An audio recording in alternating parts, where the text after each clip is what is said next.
ਆਨ ਕੀ ਵਾਹਿਗੁਰੂ।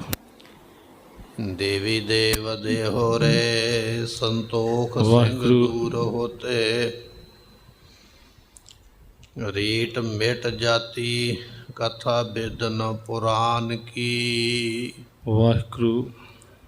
ਸ੍ਰੀ ਗੁਰੂ ਗੋਬਿੰਦ ਸਿੰਘ ਪਾਵਨ ਪਰਮ ਸੂਰ। ਮੂਰਤ ਨਾ ਹੋਤੀ ਜੋ ਪੈ ਕਰੁਣਾ ਨਿਧਾਨ ਕੀ।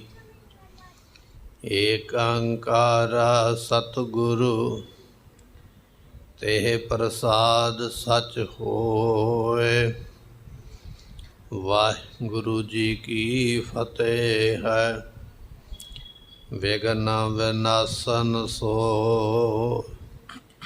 ਸ੍ਰੀ ਵਾਹਿਗੁਰੂ ਜੀ ਕੀ ਫਤਿਹ ਹੈ। ਵਿਘਨ ਵਿਨਾਸ਼ਨ ਸੋਏ। ਅਬ ਸਿੱਖਿਆਨ ਸਿਰ ਕਾਟ ਗਿਰਾਏ, ਤੇਜ ਉਗਰ ਮੁਖ ਪਿਖਿਓ ਨਾ ਜਾਏ। ਸਭਨ ਸੁਨਤ ਪਨ ਗੁਰੂ ਉਚਾਰਾ, ਅਬਰ ਦੇਹੋ ਸਿਰ ਕੋ ਸਿੱਖ ਪਿਆਰਾ। ਵਾਹਿਗੁਰੂ ਜੀ ਕਾ ਖਾਲਸਾ, ਵਾਹਿਗੁਰੂ ਜੀ ਕੀ ਫਤਿਹ। ਸਾਹਿਬ ਸਤਿਗੁਰੂ ਸ੍ਰੀ ਗੁਰੂ ਗ੍ਰੰਥ ਸਾਹਿਬ ਜੀਆਂ ਦੀ ਪਾਵਨ ਪਵਿੱਤਰ ਹਜ਼ੂਰੀ ਅੰਦਰ ਸ਼ਸ਼ੋਭਤ ਹੋ ਰਹੀ ਗੁਰੂ ਕੀ ਸੰਗਤ ਆਪ ਸੰਗਤ ਨੇ ਸਤਿਗੁਰਾਂ ਦੀ ਗੁਰਬਾਣੀ ਦੇ ਰਸ ਭਿੰਨੇ ਕੀਰਤਨ ਸ਼ਬਦ ਸਰਵਣ ਕੀਤੇ। ਸਾਹਿਬ ਗੁਰੂ ਗੋਬਿੰਦ ਸਿੰਘ ਮਹਾਰਾਜ ਜੀਆਂ ਦੇ ਜੀਵਨ ਦੀ ਜੋ ਕਥਾ ਹੈ ਆਪਾਂ ਸਰਵਣ ਕਰ ਰਹੇ ਹਾਂ। ਪਿਛਲੇ ਦੀਵਾਨ ਦੇ ਵਿੱਚ ਬਚਨ ਸਰਵਣ ਕੀਤੇ ਸਨ। ਸਿੱਖਾਂ ਦੀ ਪਰਖ ਕਰਦਿਆਂ ਹੋਇਆਂ, ਸੰਗਤ ਦੀ ਪਰਖ ਕਰਦਿਆਂ ਹੋਇਆਂ, ਆਪਣੇ ਪ੍ਰੇਮੀਆਂ ਦੀ ਪਰਖ ਕਰਦਿਆਂ ਹੋਇਆਂ ਮਹਾਰਾਜ ਨੇ ਬਹੁਤ ਵੱਡਾ ਇਕੱਠ ਅਨੰਦਪੁਰ ਸਾਹਿਬ ਦੀ ਧਰਤੀ 'ਤੇ ਬੁਲਾਇਆ। ਬੇਅੰਤ ਸੰਗਤਾਂ ਆ ਕੇ ਪਹੁੰਚੀਆਂ। ਜਿੱਥੇ ਅੱਜ ਕੱਲ੍ਹ ਤਖਤ ਸ੍ਰੀ ਕੇਸਗੜ੍ਹ ਸਾਹਿਬ ਸਥਾਨ ਬਣਿਆ ਹੋਇਆ, ਇੱਥੇ ਮਹਾਰਾਜ ਨੇ ਬੜਾ ਸੋਹਣਾ ਇੱਕ ਤੰਬੂ ਲਗਵਾ ਕੇ ਬੜੇ ਵੱਡੇ ਪੰਡਾਲ ਦੇ ਵਿੱਚ ਸੰਗਤ ਦਾ ਇਕੱਠ ਕੀਤਾ। ਹੱਥ ਵਿੱਚ ਨੰਗੀ ਤਲਵਾਰ ਲੈ ਕੇ ਬਾਹਰ ਆਏ। ਬਚਨ ਕਰਦੇ ਸਾਨੂੰ ਇੱਕ ਸਿੱਖ ਦੇ ਸੀਸ ਦੀ ਲੋੜ ਹੈ। ਜਦੋਂ ਬਚਨ ਨੂੰ 3 ਵਾਰੀ ਮਹਾਰਾਜ ਨੇ ਆਖਿਆ ਤੇ ਉਸ ਵੇਲੇ ਭਾਈ ਦਇਆ ਰਾਮ ਮਹਾਰਾਜ ਦਾ ਸਿੱਖ ਉੱਠਿਆ। ਲਾਹੌਰ ਨਿਵਾਸੀ ਆਪਣਾ ਸੀਸ ਭੇਟ ਕੀਤਾ। ਦੂਸਰੀ ਵਾਰ ਫਿਰ ਨੰਗੀ ਤਲਵਾਰ ਜਿਹੜੀ ਖੂਨ ਦੇ ਨਾਲ ਭਿੱਜੀ ਹੋਈ ਹੈ ਲੈ ਕੇ ਬਾਹਰ ਆਏ। ਕਹਿੰਦੇ ਸਾਨੂੰ ਇੱਕ ਸਿੱਖ ਦੇ ਸੀਸ ਦੀ ਹੋਰ ਲੋੜ ਹੈ। ਤੇ ਭਾਈ ਧਰਮਦਾਸ ਜੀ ਜਿਹੜੇ ਦਿੱਲੀ ਦੇ ਰਹਿਣ ਵਾਲੇ ਉਹਨਾਂ ਨੇ ਕੁਰਬਾਨੀ ਕੀਤੀ ਹੈ। 2 ਸਿੱਖਾਂ ਦੀ ਗੁਰਮੁਖੋਂ ਸ਼ਹੀਦੀ ਹੋਈ ਹੈ। ਸੀਸ ਭੇਟ ਹੋਏ ਨੇ। ਸੰਗਤਾਂ ਵਿੱਚ ਆਪਾਂ ਬਚਨ ਇਹ ਸਰਵਣ ਕੀਤਾ ਵੀ ਸੰਗਤ ਵਿੱਚ ਸਾਰੇ ਬਰਾਬਰ ਨਹੀਂ ਹੁੰਦੇ। ਕਿਸੇ ਦੀ ਸੋਚ ਕੁਝ ਹੈ, ਕਿਸੇ ਦੀ ਸੋਚ ਕੁਝ ਹੈ। ਕੁਝ ਗੱਲਾਂ ਕਰਨ ਲੱਗ ਪਏ, ਕਹਿਣ ਲੱਗੇ ਮਹਾਰਾਜ ਦੇ ਉੱਪਰ ਤੇ ਹਵਨ ਦਾ ਅਸਰ ਹੋ ਗਿਆ, ਦੇਵੀ ਦਾ ਅਸਰ ਹੋ ਗਿਆ, ਇਹਨਾਂ ਦਾ ਤੌਰ ਤਰੀਕਾ ਹੋਰ ਹੋ ਗਿਆ, ਸਿੱਖਾਂ ਨੂੰ ਹੀ ਮਾਰਨ ਲੱਗ ਪਏ। ਇਹ ਵਿਚਾਰ ਇਤਿਹਾਸ ਆਪਾਂ ਪਿੱਛੇ ਸਰਵਣ ਕਰਿਆ ਹੈ। ਜਿਵੇਂ ਮਹਾਰਾਜ ਕਿਰਪਾ ਕਰਦੇ ਇੱਥੋਂ ਇਤਿਹਾਸ ਫਿਰ ਅੱਗੇ ਸਰਵਣ ਕਰਾਂਗੇ। ਮਿਲ ਕੇ ਆਖੀਏ ਸਤਿਨਾਮ ਸ੍ਰੀ ਵਾਹਿਗੁਰੂ ਸਾਹਿਬ ਜੀ। ਆਪ ਸਿੱਖਿਆਨ ਸਿਰ ਕਾਟ ਗਿਰਾਏ। ਇਸ ਤਰ੍ਹਾਂ ਭਾਈ ਦਇਆ ਰਾਮ ਤੇ ਭਾਈ ਧਰਮਦਾਸ ਦੇ ਮਹਾਰਾਜ ਜੀਆਂ ਨੇ ਜਿਹੜੇ ਸੀਸ ਨੇ ਉਹ ਲੈ ਲਏ ਤੰਬੂ ਦੇ ਵਿੱਚ, ਤੇ ਸਾਰੀ ਸੰਗਤ ਨੂੰ ਪਤਾ ਲੱਗ ਗਿਆ ਹੈ ਤੇਜ ਉਗਰ ਮੁਖ ਪਿਖਿਓ ਨਾ ਜਾਏ। ਸਤਿਗੁਰਾਂ ਦੇ ਮੁਖ ਦੇ ਉੱਪਰ ਇੰਨਾ ਅੱਜ ਜਲਾਲ ਹੈ ਗੁਰਮੁਖੋ ਕਿ ਵੇਖਿਆ ਨਹੀਂ ਜਾਂਦਾ। ਨੂਰਾਨੀ ਚਿਹਰਾ ਤੇ ਮਹਾਰਾਜ ਦਾ ਪਹਿਲਾਂ ਤੋਂ ਹੀ ਹੈ, ਪਰ ਜਿਹੜਾ ਜਲਾਲ ਅੱਜ ਹੈ ਨਾ ਮੁਖ ਦੇ ਉੱਪਰ, ਇਹ ਵੇਖਿਆ ਨਹੀਂ ਜਾਂਦਾ। ਇੰਨਾ ਚਿਹਰਾ ਮਹਾਰਾਜ ਦਾ ਜਲਾਲ ਦੇ ਸਹਿਤ ਹੈ। ਸਭਨ ਸੁਨਤ ਪੁਨ ਗੁਰੂ ਉਚਾਰਾ। ਸਤਿਗੁਰੂ ਪਾਤਸ਼ਾਹ ਮਹਾਰਾਜ ਜੀ ਸਾਰਿਆਂ ਨੂੰ ਸੁਣਾ ਕੇ ਨਾ ਤੇ ਫਿਰ ਉਸ ਵੇਲੇ ਆਖਣ ਲੱਗੇ ਹਨ, ਅਪਰ ਦੇਹੋ ਸਿਰ ਕੋ ਸਿੱਖ ਪਿਆਰਾ। ਮਹਾਰਾਜ ਨੇ ਤੀਜੀ ਵਾਰੀ ਫਿਰ ਆਏ ਬਾਹਰ ਤੰਬੂ ਤੋਂ, 2 ਸਿੱਖਾਂ ਦੇ ਸਿਰ ਲੈ ਲਏ ਨੇ। ਤੀਜੀ ਵਾਰੀ ਬਾਹਰ ਆ ਕੇ ਆਖਣ ਲੱਗੇ, ਕੋਈ ਹੈ ਇਹੋ ਜਿਹਾ ਪਿਆਰਾ ਜਿਹੜਾ ਸਾਨੂੰ ਸੀਸ ਦੇਵੇ? ਜਿਹੜਾ ਅਸੀਂ ਕੰਮ ਕਰਨਾ ਚਾਹੁੰਦੇ ਹਾਂ ਹੋਇਆ ਨਹੀਂ, ਮੁਕੰਮਲ ਨਹੀਂ ਹੋਇਆ। ਤੇ ਗੁਰਮੁਖੋ ਤੀਜੀ ਵਾਰੀ ਫਿਰ ਸੀਸ ਦੀ ਮੰਗ ਕੀਤੀ ਹੈ। ਕਹਿਣ ਲੱਗੇ, ਕੋਈ ਹੈ ਜਿਹੜਾ ਸਾਨੂੰ ਆਪਣਾ ਸੀਸ ਭੇਟ ਦੇਵੇ? ਕੋਈ ਗੁਰੂ ਦਾ ਪਿਆਰਾ ਇਹੋ ਜਿਹਾ ਹੈ ਜਿਹੜਾ ਸੀਸ ਦੇਣ ਵਾਸਤੇ ਸਾਡੇ ਕੋਲ ਆਉਣਾ ਕਰੇ? ਕੇਤਕ ਹੋਤੇ ਦੂਰ ਸੁਨ ਧਾਏ। ਗੁਰਮੁਖੋ ਜਦੋਂ ਮਹਾਰਾਜ ਨੇ ਤੀਜੀ ਵਾਰੀ ਸੀਸ ਮੰਗਿਆ ਨਾ ਤੇ ਕਈਆਂ ਦੇ ਕੋਲੋਂ ਹੁਣੇ ਬਚਨ ਸਹਾਰਿਆ ਨਹੀਂ ਗਿਆ। ਮਹਾਰਾਜ ਨੇ ਪਹਿਲਾ ਸੀਸ ਪਹਿਲਾ ਮੰਗਿਆ, ਫਿਰ ਦੂਜਾ ਮੰਗਿਆ, ਹੁਣ ਤੀਜਾ ਮੰਗਦੇ ਪਏ। ਇਹ ਤੇ ਵਾਰ-ਵਾਰ ਮੰਗਦੇ ਹੀ ਰਹਿਣਗੇ। ਕਈ ਸਿੱਖ ਉਸ ਵੇਲੇ ਮੌਕਾ ਵੇਖ ਕੇ ਦੌੜ ਗਏ ਤੰਬੂ ਵਿੱਚੋਂ। ਜਦੋਂ ਵੇਖਿਆ ਵੀ ਮਹਾਰਾਜ ਦਾ ਧਿਆਨ ਕਿਤੇ ਇੱਧਰ ਉੱਧਰ ਹੋ ਗਿਆ ਤੇ ਉਹ ਜਿੱਧਰੋਂ ਰਸਤਾ ਕਿਸੇ ਨੂੰ ਮਿਲਿਆ ਛੇਤੀ ਨਾਲ ਬਾਹਰ ਨੂੰ ਦੌੜੇ ਹਨ। ਸ਼੍ਰੀ ਗੁਜ਼ਰੀ ਟਿਕ ਜਾਏ ਸੁਨਾਏ। ਕੁਝ ਮਸੰਦ ਜਿਹੜੇ ਆਪਣੇ ਆਪ ਨੂੰ ਬੜਾ ਜ਼ਿੰਮੇਵਾਰ ਕਹਿੰਦੇ ਸਨ, ਦੌੜ ਕੇ ਮਾਤਾ ਸਾਹਿਬ ਮਾਤਾ ਗੁਜਰੀ ਜੀਆਂ ਦੇ ਕੋਲ ਗਏ। ਮਾਤਾ ਗੁਜਰੀ ਜੀ ਧੰਨ ਗੁਰੂ ਗੋਬਿੰਦ ਸਿੰਘ ਮਹਾਰਾਜ ਜੀਆਂ ਦੇ ਮਾਤਾ ਜੀ ਨੇ। ਉਹਨਾਂ ਦਾ ਬਚਨ ਸਤਿਗੁਰੂ ਵੀ ਮੰਨ ਲੈਂਦੇ, ਸੰਗਤਾਂ ਵੀ ਮੰਨ ਲੈਂਦੀਆਂ। ਮਸੰਦਾਂ ਨੇ ਸੋਚਿਆ ਕੰਮ ਬੜਾ ਔਖਾ ਬਣ ਗਿਆ, ਅਸੀਂ ਕਵਾਂਗੇ ਤੇ ਸਤਿਗੁਰਾਂ ਨੇ ਮੰਨਣਾ ਨਹੀਂ, ਮਾਤਾ ਜੀ ਕਹਿਣਗੇ ਤੇ ਸਤਿਗੁਰੂ ਮੰਨ ਲੈਣਗੇ। ਛੇਤੀ ਨਾਲ ਭੱਜ ਕੇ ਜਿੱਥੇ ਮਾਤਾ ਗੁਜਰੀ ਜੀ ਘਰ ਮਹਿਲ ਦੇ ਵਿੱਚ ਬੈਠੇ ਸਨ, ਅੱਜ ਵੀ ਗੁਰਦੁਆਰਾ ਬਣਿਆ ਹੋਇਆ, ਗੁਰੂ ਕਾ ਮਹਿਲ ਗੁਰਦੁਆਰਾ ਅਨੰਦਪੁਰ ਸਾਹਿਬ ਦੀ ਧਰਤੀ ਤੇ, ਇਹ ਦੌੜ ਕੇ ਉੱਥੇ ਪਹੁੰਚੇ ਹਨ। ਗੁਰ ਕੀ ਬੁੱਧ ਵਿਪਰਜੈ ਹੋਈ। ਮਾਤਾ ਜੀ ਅਸੀਂ ਤੁਹਾਨੂੰ ਕੁਝ ਦੱਸਣ ਵਾਸਤੇ ਆਏ ਹਾਂ। ਤੇ ਮਾਤਾ ਜੀ ਨੇ ਪੁੱਛਿਆ ਵੀ ਕੀ ਗੱਲ ਹੈ? ਕਹਿਣ ਲੱਗੇ, ਮਹਾਰਾਜ ਦੀ ਮੱਤ ਵਿਪਰਜੈ ਤੋਂ ਭਾਵ ਹੁੰਦਾ ਵੀ ਉਲਟ ਹੋ ਗਈ ਹੈ। ਕਹਿਣ ਤੋਂ ਭਾਵ ਇਹ ਆ ਵੀ ਉਹਨਾਂ ਦਾ ਦਿਮਾਗ ਸੰਤੁਲਨ ਜਿਹੜਾ ਨਾ ਦਿਮਾਗ ਦਾ ਉਹ ਠੀਕ ਨਹੀਂ ਰਹਿ ਗਿਆ। ਦਿਮਾਗੀ ਸੰਤੁਲਨ ਜਿਹੜਾ ਹੈ ਉਹ ਖਰਾਬ ਹੋ ਗਿਆ। ਭਾਵ ਇਹ ਹੈ ਵੀ ਗੁਰੂ ਦੀ ਮੱਤ ਉਲਟੀ ਹੋ ਗਈ ਹੈ। ਭਾਵ ਇਹ ਆ ਵੀ ਸਿਆਣੇ ਤੋਂ ਕਮਲੇ ਹੋ ਗਏ ਨੇ, ਜਾਂ ਆਪਾਂ ਕਹਿ ਲਈਏ ਵੀ ਉਹਨਾਂ ਦਾ ਦਿਮਾਗ ਹੁਣ ਪੂਰਾ ਕੰਮ ਨਹੀਂ ਕਰਦਾ। ਐਸੇ ਕੰਮ ਕਰਦੇ ਪਏ ਹਨ। ਖੜਗ ਸੰਗ ਕਾਟੇ ਸਿੱਖ ਦੋਈ। ਮਾਤਾ ਜੀ ਨੇ ਪੁੱਛਿਆ, ਕਹਿਣ ਲੱਗੇ ਵੀ ਚੰਗਾ ਭਲਾ ਘਰੋਂ ਗਏ ਨੇ, ਇਹੋ ਜੀ ਕਿਹੜੀ ਗੱਲ ਹੋ ਗਈ ਹੈ ਵੀ ਤੁਸੀਂ ਆਖਦੇ ਹੋ ਵੀ ਮਹਾਰਾਜ ਦਾ ਹੁਣ ਦਿਮਾਗ ਸਹੀ ਕੰਮ ਨਹੀਂ ਕਰਦਾ? ਇਹੋ ਜੀ ਕਿਹੜੀ ਗੱਲ ਉਹਨਾਂ ਨੇ ਉਲਟ ਕਰ ਦਿੱਤੀ ਹੈ ਜਿਹਨੂੰ ਵੇਖ ਕੇ ਤੁਸੀਂ ਇਹ ਦਾਅਵਾ ਕਰਦੇ ਹੋ ਵੀ ਉਹਨਾਂ ਦੀ ਬੁੱਧੀ ਹੁਣ ਠੀਕ ਨਹੀਂ ਰਹੀ ਹੈ? ਤੇ ਸਿੱਖਾਂ ਨੇ ਦੱਸਿਆ, ਕਹਿਣ ਲੱਗੇ, ਮਾਤਾ ਜੀ ਸਾਡੇ ਸਾਹਮਣੇ ਮਹਾਰਾਜ ਨੇ 2 ਸਿੱਖਾਂ ਦੇ ਸੀਸ ਲਏ ਨੇ। ਗੁਰਮੁਖੋ ਕੁਝ ਲੋਕ ਆਖਦੇ ਨਾ ਮਹਾਰਾਜ ਨੇ ਬੱਕਰੇ ਝੜਕਾ ਦਿੱਤੇ। ਇੱਥੇ ਬਚਨ ਆ ਗਿਆ ਵੀ 2 ਸਿੱਖ ਕਾਟ ਗਰਾਏ। 2 ਸਿੱਖਾਂ ਨੂੰ ਵਾਰੀ-ਵਾਰੀ ਤੰਬੂ ਵਿੱਚ ਲੈ ਕੇ ਗਏ ਨੇ। ਪਹਿਲੇ ਨੇ ਭਾਈ ਦਇਆ ਰਾਮ, ਦੂਜੇ ਨੇ ਧਰਮਦਾਸ। ਦੋਨਾਂ ਨੂੰ ਪੁੱਛਿਆ ਵੀ ਮਰਜ਼ੀ ਨਾਲ ਆਏ ਹੋ ਨਾ ਸੀਸ ਦੇਣ ਵਾਸਤੇ? ਕੋਈ ਬੰਦਿਸ਼ ਤੇ ਨਹੀਂ ਹੈ, ਕੋਈ ਦੁੱਖ ਤੇ ਨਹੀਂ ਹੈ? ਨਹੀਂ ਮਹਾਰਾਜ, ਮਰਜ਼ੀ ਨਾਲ ਆਏ ਆ। ਤੰਬੂ ਦੇ ਵਿੱਚ ਲਿਜਾ ਕੇ ਦੋਨਾਂ ਦੀਆਂ ਧੌਣਾਂ ਦੇ ਉੱਪਰ, ਗਰਦਨਾਂ ਦੇ ਉੱਪਰ ਵਾਰ ਕੀਤਾ ਤੇ ਦੋਨਾਂ ਨੂੰ ਸੀਸ ਮਹਾਰਾਜ ਨੇ ਲੈ ਲਏ।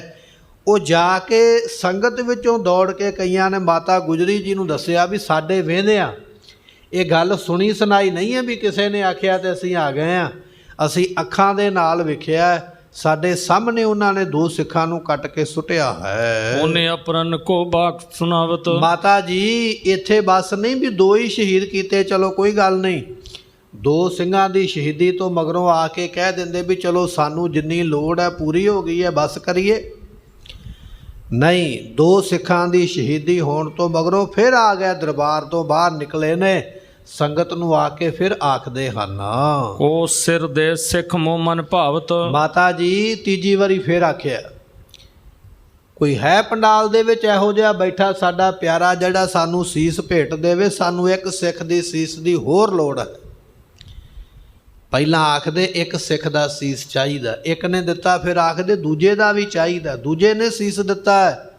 ਹੁਣ ਤੀਜੀ ਵਾਰੀ ਫਿਰ ਆ ਕੇ ਆਖਦੇ ਕੋਈ ਹੈ ਇਹੋ ਜਿਹਾ ਗੁਰੂ ਕਾ ਪਿਆਰਾ ਜਿਹੜਾ ਸਾਨੂੰ ਫਿਰ ਆਪਣਾ ਸਿਰ ਦੇਵੇ। ਇਹ ਗੱਲ ਅਸੀਂ ਆਪ ਆਪਣੀਆਂ ਕੰਨਾਂ ਦੇ ਨਾਲ ਸੁਣ ਕੇ ਤੇ ਅੱਖਾਂ ਦੇ ਨਾਲ ਵੇਖ ਕੇ ਫਿਰ ਸਾਡੇ ਕੋਲੋਂ ਰਿਹਾ ਨਹੀਂ ਗਿਆ ਤੇ ਅਸੀਂ ਦੌੜ ਕੇ ਤੁਹਾਡੇ ਕੋਲ ਆਏ ਹਾਂ। ਸਹਿਓ ਨਾ ਗਇਓ ਆਗਮਨ ਕਾਲੀ। ਮਾਤਾ ਜੀ ਕਹਿਣ ਲੱਗੇ ਇਹ ਕੀ ਕਾਰਨ ਹੈ, ਵਾਰ-ਵਾਰ ਉਹ ਸੀਸ ਕਿਉਂ ਮੰਗਦੇ ਪਏ? ਇਹ ਜਿਹੜੇ ਮਸੰਦ ਸਨ ਪ੍ਰਚਾਰ ਕਰਨ ਵਾਲੇ, ਕਈਆਂ ਬੰਦਿਆਂ ਦਾ ਕੰਮ ਹੁੰਦਾ ਪ੍ਰੋਪੋਗੰਡਾ ਕਰਨਾ, ਨਿੱਕੀ ਜੀ ਗੱਲ ਨੂੰ ਹਵਾ ਦੇ ਕੇ ਵੱਡਾ ਬਣਾ ਦੇਣਾ। ਰੱਬ ਨੇ ਡਿਊਟੀ ਇਸੇ ਵਾਸਤੇ ਲਾਈ ਹੈ ਵੀ ਤੁਸੀਂ ਇਹੋ ਹੀ ਕੰਮ ਕਰਨਾ ਦੁਨੀਆ ਤੇ ਜਾ ਕੇ। ਹੁਣ ਇਹਨਾਂ ਨੇ ਉਹੀ ਗੱਲ ਕੀਤੀ ਹੈ, ਕਹਿਣ ਲੱਗੇ ਮਾਤਾ ਜੀ ਜਿਹੜਾ ਸਤਿਗੁਰਾਂ ਨੇ ਪਹਿਲਾਂ ਹਵਨ ਕੀਤਾ ਨਾ ਨੈਣੇ ਗੁੱਜਰ ਦੇ ਟਿੱਲੇ ਦੇ ਉੱਪਰ, ਉਹ ਹਵਨ ਕਰਨ ਤੋਂ ਮਗਰੋਂ ਮਹਾਰਾਜ ਨੂੰ ਹਵਨ ਉਹ ਪੁੱਠਾ ਪੈ ਗਿਆ, ਉਲਟਾ ਪੈ ਗਿਆ। ਉੱਥੇ ਕੋਈ ਸ਼ਕਤੀ ਪੈਦਾ ਹੋਈ ਹੈ, ਜਿਹੜੀ ਸ਼ਕਤੀ ਗੁਰੂ ਗੋਬਿੰਦ ਸਿੰਘ ਮਹਾਰਾਜ ਦੇ ਕੋਲੋਂ ਸਾਂਭੀ ਨਹੀਂ ਗਈ। ਉਹ ਸ਼ਕਤੀ ਨੇ ਮਹਾਰਾਜ ਦੇ ਦਿਮਾਗ ਦੇ ਉੱਪਰ ਅਸਰ ਪਾ ਦਿੱਤਾ। ਇਹ ਮਸੰਦਾਂ ਦੀ ਗੱਲ ਹੈ। ਅੱਜ ਵੀ ਆਪਣੇ ਵਿੱਚ ਇਹ ਗੱਲ ਬੜੀ ਪ੍ਰਚਲਿਤ, ਆਪਾਂ ਸੁਣਦੇ ਵੀ ਹਾਂ ਵੀ ਉੱਥੇ ਇੱਕ ਦੇਵੀ ਪ੍ਰਗਟ ਹੋਈ, ਉਹਨੇ ਇਸ ਤਰ੍ਹਾਂ ਕੀਤਾ। ਉਹ ਸਾਰਾ ਕੁਝ ਪ੍ਰਚਾਰ ਕਰਨ ਵਾਲੇ, ਲੋਕਾਂ ਵਿੱਚ ਗੱਲ ਫੈਲਾਉਣ ਵਾਲੇ ਇਹੋ ਜਿਹੇ ਮਸੰਦ ਸਨ ਜਿਹੜੇ ਸੀਸ ਦੇਣ ਵਾਸਤੇ ਤੇ ਉੱਠ ਕੇ ਗਾਂਹ ਨਹੀਂ ਹੋਏ, ਸਗੋਂ ਤੰਬੂ ਦੇ ਪਿੱਛੋਂ ਦੀ ਦੌੜ ਗਏ ਨੇ, ਪਰ ਦੁਨੀਆ ਵਿੱਚ ਜਾ ਕੇ ਰੌਲਾ ਪਾਉਂਦੇ ਪਏ, ਛਵੀ ਖਰਾਬ ਕਰਦੇ ਪਏ ਮਹਾਰਾਜ ਜੀਆਂ ਦੀ ਵੀ ਇਹਨਾਂ ਨੇ ਦੇਵੀ ਪ੍ਰਗਟ ਕੀਤੀ ਹੈ। ਉਹ ਦੇਵੀ ਇਹਨਾਂ ਨੂੰ ਉਲਟੀ ਪੈ ਗਈ ਹੈ ਤੇ ਸ਼ੁਦਾਈਆਂ ਵਾਲੇ ਕੰਮ ਕਰਦੇ ਪਏ। ਹੁਣ ਜਿੱਥੇ ਲੋਕਾਂ ਕੋਲ ਇਹ ਗੱਲ ਕਰਦੇ, ਉੱਥੇ ਸਤਿਗੁਰਾਂ ਦੀ ਜਿਹੜੀ ਜਨਨੀ ਹੈ ਨਾ ਮਾਤਾ, ਉਹਨੂੰ ਵੀ ਜਾ ਕੇ ਉਹ ਗੱਲ ਹੀ ਕਹੀ ਹੈ, ਮਾਤਾ ਜੀ ਤੁਹਾਡੇ ਪੁੱਤਰ ਨੇ ਹਵਨ ਕੀਤਾ, ਦੇਵੀ ਪ੍ਰਗਟ ਕੀਤੀ ਹੈ, ਦੇਵੀ ਦਾ ਤੇਜ ਸਹਿਆ ਨਹੀਂ ਗਿਆ, ਉਹਨਾਂ ਦੇ ਦਿਮਾਗ ਦੇ ਉੱਪਰ ਅਸਰ ਪੈ ਗਿਆ, ਤਾਂ ਉਹ ਇਹੋ ਜਿਹਾ ਕਰਮ ਕਰਦੇ ਪਏ ਹਨ। ਕਰੂਰ ਕਰਮ ਕਰਤੇ ਅਸ ਚਾਲੀ। ਤੇ ਮਹਾਰਾਜ ਇਹੋ ਜਿਹਾ ਕਰੂਰ ਕਰਮ ਕਰਦੇ ਪਏ, ਮਾੜਾ ਕਰਮ ਕਰਦੇ ਪਏ। ਮਹਾਰਾਜ ਜੀ ਬੰਦਾ ਮਾਰਨਾ, ਮਾਤਾ ਜੀ ਬੰਦਾ ਮਾਰਨਾ ਕਿੱਧਰ ਦਾ ਚੰਗਾ ਕੰਮ ਹੈ?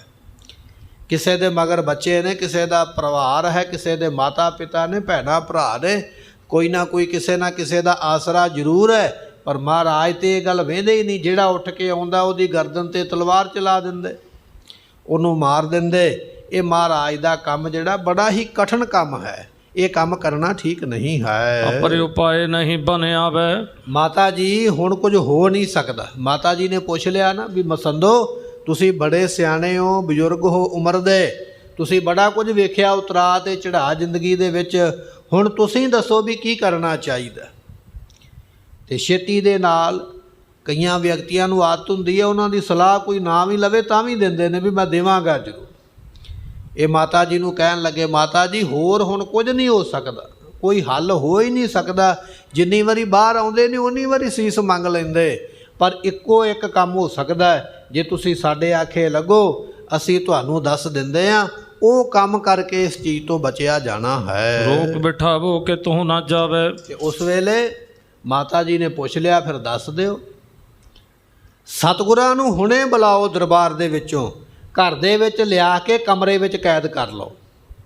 ਧੰਨ ਗੁਰੂ ਗੋਬਿੰਦ ਸਿੰਘ ਮਹਾਰਾਜ ਜੀਆਂ ਨੂੰ ਕਮਰੇ ਦੇ ਵਿੱਚ ਕੈਦ ਕਰਕੇ ਬਾਹਰੋਂ ਲਾ ਦਿਓ ਤਾਲਾ, ਗੁਪਤ ਕਰਕੇ ਰੱਖੋ, ਅੰਦਰੋਂ ਬਾਹਰ ਨਿਕਲਣੀ ਨਾ। ਨਹੀਂ ਬਾਹਰ ਜਾਣਗੇ ਤੇ ਬੰਦਾ ਨਹੀਂ ਮਾਰਨਗੇ, ਇਹ ਜਿੰਨੀ ਵਾਰੀ ਬਾਹਰ ਜਾਣਗੇ ਕਿਸੇ ਨਾ ਕਿਸੇ ਨੂੰ ਮਾਰ ਹੀ ਦੇਣਗੇ।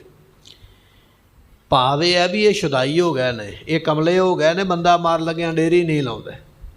ਇਸ ਕਰਕੇ ਜਿਵੇਂ ਕਿਸੇ ਝੱਲੇ ਵਿਅਕਤੀ ਨੂੰ ਬੰਨ੍ਹ ਕੇ ਰੱਖਿਆ ਜਾਂਦਾ ਨਾ, ਸੰਗਲਾਂ ਦੇ ਨਾਲ ਤਾੜ ਕੇ ਬੰਦ ਕਰਕੇ ਕਮਰੇ ਦੇ ਵਿੱਚ, ਇਹ ਮਸੰਦ ਉਹ ਸਲਾਹ ਦੇਣ ਲੱਗੇ, ਕਹਿਣ ਲੱਗੇ ਸਤਿਗੁਰਾਂ ਨੂੰ ਬੁਲਾ ਕੇ ਹੁਣ ਇੱਕ ਕਮਰੇ ਦੇ ਵਿੱਚ ਬੰਦ ਕਰ ਦਿਓ, ਕਮਰੇ ਦੇ ਬਾਰ-ਬਾਰ ਪਹਿਰਾ ਲਾ ਦਿਓ, ਕਿਸੇ ਨੂੰ ਪਤਾ ਨਾ ਲੱਗੇ ਵੀ ਇੱਥੇ ਗੁਰੂ ਗੋਬਿੰਦ ਸਿੰਘ ਮਹਾਰਾਜ ਬੈਠੇ ਨੇ, ਨਾ ਕੋਈ ਉਹਨਾਂ ਦੇ ਨੇੜੇ ਜਾਵੇ, ਤੇ ਤਾਂ ਫਿਰ ਇਹ ਸਾਰਿਆਂ ਦਾ ਬਚਾਅ ਹੋ ਸਕਦਾ ਹੈ। ਤ੍ਰੈ ਪੌਰ ਪਰ ਸੁਪਟ ਕਨੇਰੇ। ਅਤੇ ਬੜੇ ਬੜੇ ਤਗੜੇ ਸੂਰਮੇ ਮਹਾਰਾਜ ਜੇ ਦਰਵਾਜ਼ਾ ਤੋੜ ਕੇ ਬਾਹਰ ਨਿਕਲਣਾ ਵੀ ਚਾਹਣ, ਤੇ ਬੜੇ ਬੜੇ ਤਗੜੇ ਸਰੀਰਾਂ ਵਾਲੇ ਸੂਰਮੇ ਜਿਹੜੇ ਨੇ, ਜਿਨ੍ਹਾਂ ਕੋਲ ਬੜੇ ਬੜੇ ਵੱਡੇ ਹਥਿਆਰ ਹੋਣਗੇ, ਉਹ ਮਹਾਰਾਜ ਦੇ ਦਰਵਾਜ਼ੇ 'ਤੇ ਪਹਿਰੇ 'ਤੇ ਖੜ ਜਾਣਗੇ।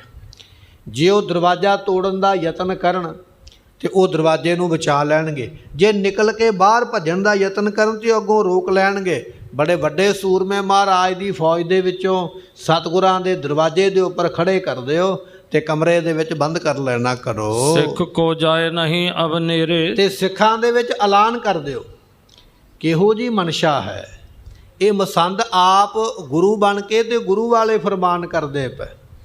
ਕਹਿਣ ਲੱਗੇ ਮਾਤਾ ਜੀ ਸੰਗਤ ਵਿੱਚ ਤੁਸੀਂ ਐਲਾਨ ਕਰੋ, ਸਾਰੀ ਸੰਗਤ ਤੁਹਾਡਾ ਬਚਨ ਮੰਨੇਗੀ।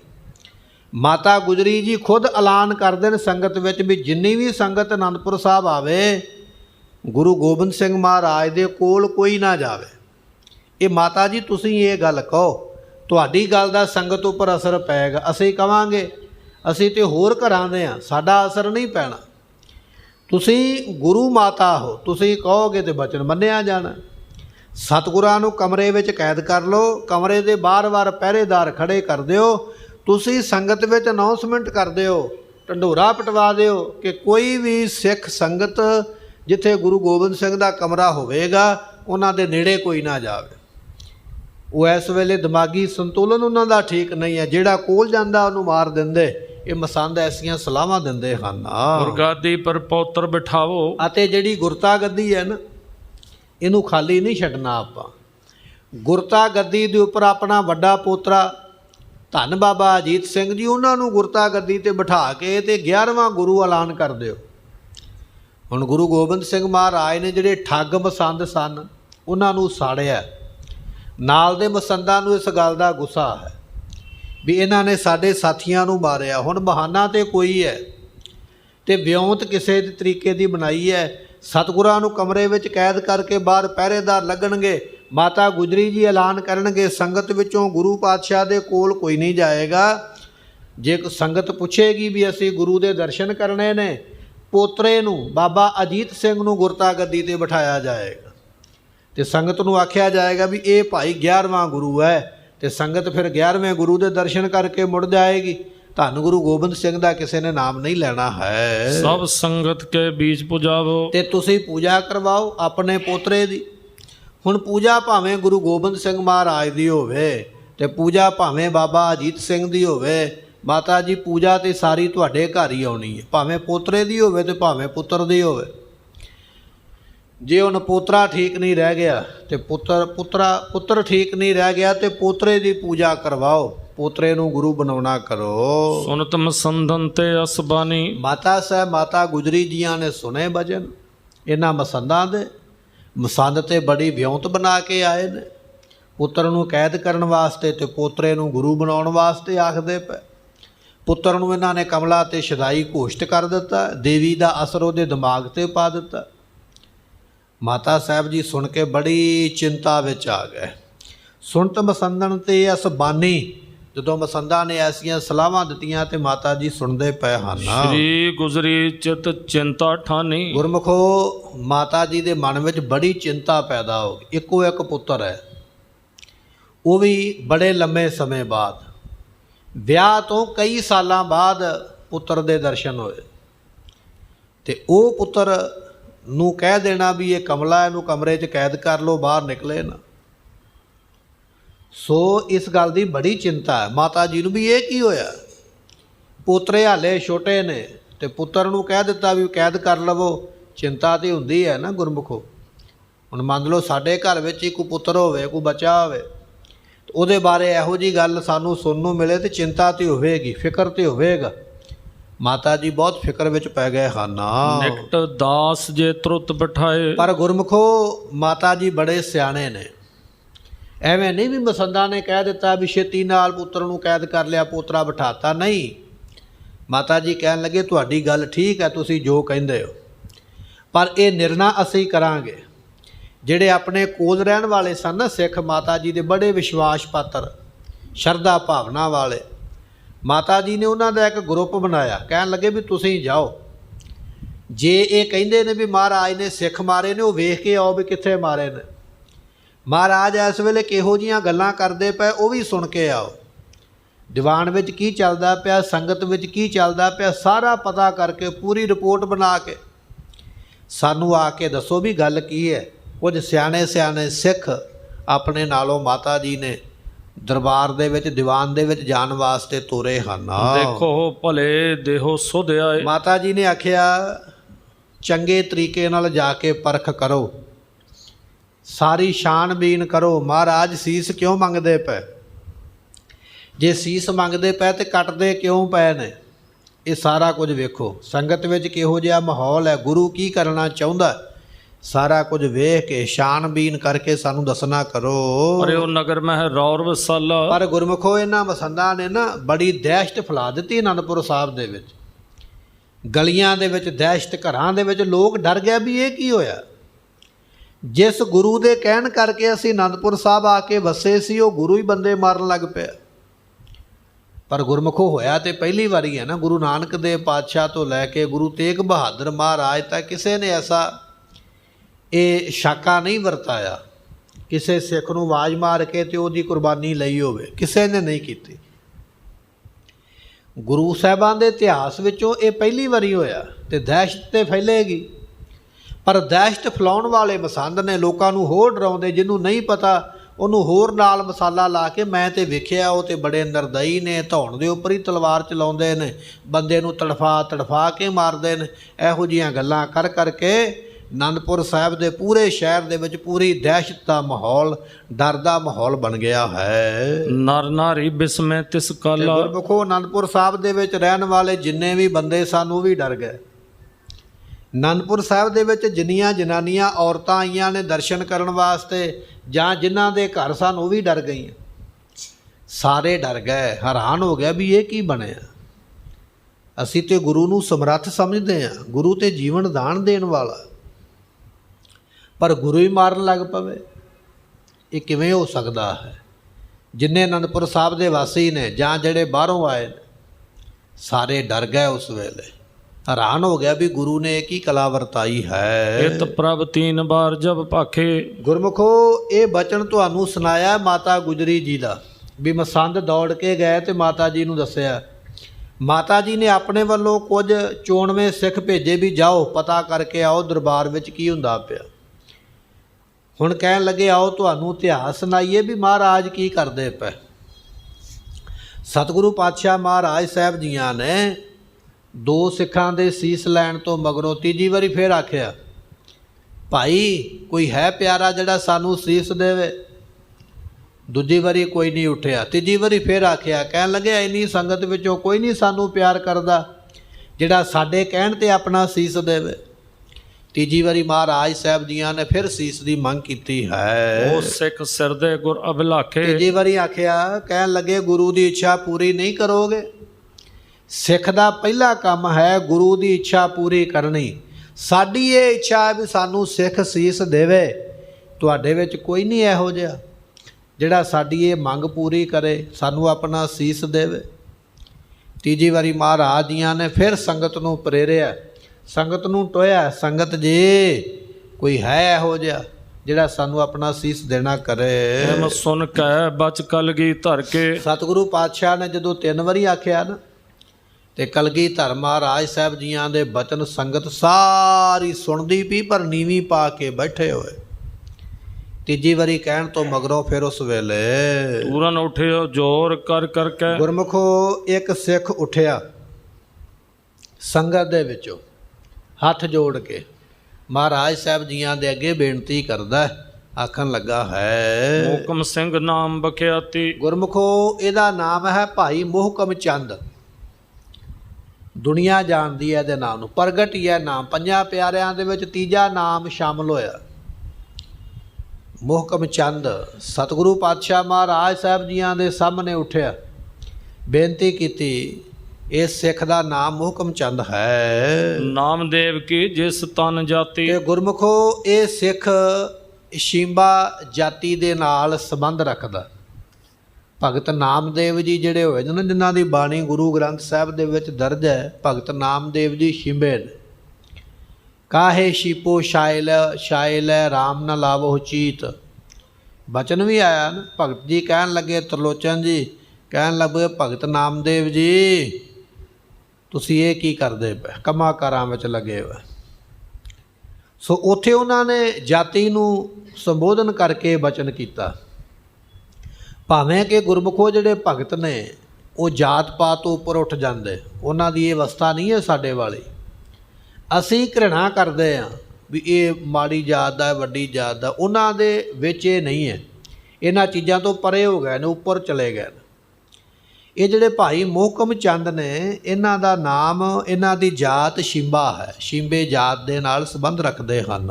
ਵਾਸੀ ਹੁਤੋ ਦਵਾਰਕਾ ਨਗਰੀ। ਤੇ ਇਹ ਦਵਾਰਕਾ ਨਗਰੀ ਹੈ ਭਗਵਾਨ ਕ੍ਰਿਸ਼ਨ ਜੀਆਂ ਦੀ।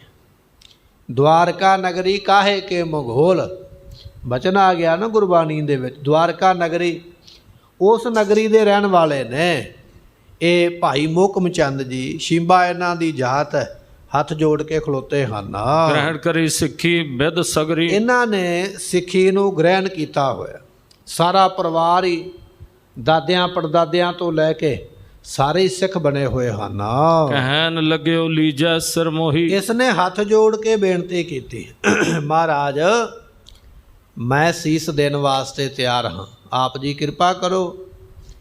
ਜੇ ਆਪ ਜੀ ਨੂੰ ਸੀਸ ਦੀ ਲੋੜ ਹੈ, ਕੋਈ ਕੰਮ ਇਹੋ ਜਿਹਾ ਪੈ ਗਿਆ, ਬਲੀਦਾਨ ਦੀ ਲੋੜ ਹੈ, ਮਹਾਰਾਜ ਉਹ ਮੈਂ ਬਲੀਦਾਨ ਕਰਨ ਵਾਸਤੇ ਤਿਆਰ ਹਾਂ, ਆਪ ਜੀ ਕਿਰਪਾ ਕਰਕੇ ਮੇਰਾ ਸੀਸ ਲਵੋ, ਮੈਂ ਸਿਰ ਦੇਣ ਨੂੰ ਤਿਆਰ ਹਾਂ। ਕੀ ਜੈ ਸ਼ਿਮਾ ਬਿਲੰਬ ਜੋ ਹੋਈ। ਨਾਲ ਹੀ ਬੇਨਤੀ ਕੀਤੀ, ਮਹਾਰਾਜ ਮੈਂ ਅਲਪੱਗ ਜੀਵ ਹਾਂ, ਅਸੀਂ ਆਮ ਇਨਸਾਨ ਆ ਦੁਨੀਆ ਵਿੱਚ, ਸਾਡੇ ਕੋਲੋਂ ਗਲਤੀਆਂ ਹੁੰਦੀਆਂ। ਮੈਨੂੰ ਚਾਹੀਦਾ ਸੀ ਵੀ ਜਦੋਂ ਤੁਸੀਂ ਪਹਿਲੀ ਵਾਰੀ ਸੀਸ ਮੰਗਿਆ ਮੈਂ ਉਦੋਂ ਹੀ ਉੱਠ ਕੇ ਖੜਾ ਹੁੰਦਾ, ਪਹਿਲੀ ਵਾਰੀ ਨਹੀਂ ਉੱਠਿਆ ਮਾਫੀ ਦੇ ਦਿਓ। ਤੁਸੀਂ ਦੂਜੀ ਵਾਰੀ ਸੀਸ ਮੰਗਿਆ ਮੈਂ ਨਹੀਂ ਉੱਠਿਆ, ਉਹਦੀ ਮਾਫੀ ਦੇ ਦਿਓ। ਪਰ ਤੀਜੀ ਵਾਰੀ ਮਹਾਰਾਜ ਮੈਂ ਉੱਠ ਕੇ ਖੜਾ ਹੋਇਆ, ਜਿਹੜਾ ਪਹਿਲਾਂ ਮੈਂ 2 ਵਾਰੀ ਖੜਾ ਨਹੀਂ ਹੋ ਸਕਿਆ, ਉਹਦੀ ਮੈਨੂੰ ਮਾਫੀ ਆਪ ਜੀ ਦੇਣਾ ਕਰੋ। ਸੁਣ ਤਹਿ ਗਇਓ ਹਾਥ ਮੈਂ ਹੱਥ। ਤੇ ਸਤਿਗੁਰੂ ਪਾਤਸ਼ਾਹ ਮਹਾਰਾਜ ਜੀਆਂ ਨੇ ਗੁਰਮੁਖੋ ਇਹਨੂੰ ਵੀ ਪੁੱਛਿਆ। ਮਹਾਰਾਜ ਕਹਿਣ ਲੱਗੇ ਤੈਨੂੰ ਕੋਈ ਘਰ ਦੀ ਮਜਬੂਰੀ ਤਾਂ ਨਹੀਂ ਹੈ ਕਿ ਘਰ ਦੇ ਕਿਸੇ ਦੁੱਖ ਤੋਂ ਸੋਚਿਆ ਵੀ ਚਲੋ ਛੁਟਕਾਰਾ ਹੋ ਜਾਵੇ, ਇੱਥੇ ਮਰਾਂਗਾ ਨਾ ਬਣ ਜਾਏਗਾ। ਕਿਸੇ ਘਰ ਦੀ ਮਜਬੂਰੀ ਤੋਂ ਆ ਕੇ ਤਾਂ ਨਹੀਂ ਇਹ ਕਰਮ ਕਰਨ ਲੱਗਿਆ। ਕੋਈ ਤੇਰੇ ਸਰੀਰ ਨੂੰ ਲਾ ਇਲਾਜ ਰੋਗ ਤਾਂ ਨਹੀਂ ਲੱਗਿਆ ਹੋਇਆ ਵੀ ਰੋਗ ਕਰਕੇ ਰਾਤ ਦਿਨੇ ਦੁਖੀ ਰਹਿੰਦਾ, ਸੋਚਿਆ ਵੀ ਚਲੋ ਇੱਥੇ ਮੈਂ ਆਪਣਾ ਸਰੀਰ ਭੇਟ ਕਰ ਦੇਵਾਂ। ਤੇ ਭਾਈ ਮੋਹਕਮ ਚੰਦ ਜੀਆਂ ਨੇ ਹੱਥ ਜੋੜੇ, ਕਹਿਣ ਲੱਗੇ ਮਹਾਰਾਜ ਨਹੀਂ, ਆਪ ਜੀ ਦੀ ਕਿਰਪਾ ਦੇ ਨਾਲ ਘਰ ਦੇ ਵਿੱਚ ਵੀ ਸਾਰੇ ਪਦਾਰਥ ਆਪ ਜੀ ਨੇ ਬਖਸ਼ੇ ਹੋਏ, ਤੇ ਤੁਹਾਡੀ ਕਿਰਪਾ ਦੇ ਨਾਲ ਸਰੀਰ ਵੀ ਨਵਾਂ ਨਰੋਇਆ ਹੈ, ਐਸੀ ਕੋਈ ਗੱਲ ਨਹੀਂ ਹੈ।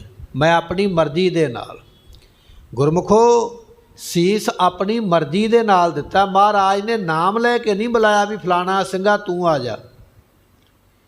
ਸੀਸ ਮੰਗਿਆ ਜ਼ਰੂਰ ਹੈ ਪਰ ਦੇਣ ਵਾਲਿਆਂ ਦੀ ਮਰਜ਼ੀ ਹੈ। ਅੰਮ੍ਰਿਤ ਛਕਾਇਆ ਜ਼ਰੂਰ ਜਾਂਦਾ ਪਰ ਛਕਣ ਵਾਲਿਆਂ ਦੀ ਮਰਜ਼ੀ ਹੈ, ਕਿਸੇ ਦੇ ਉੱਪਰ ਜ਼ੋਰ ਨਹੀਂ ਪਾਇਆ ਜਾ ਸਕਦਾ।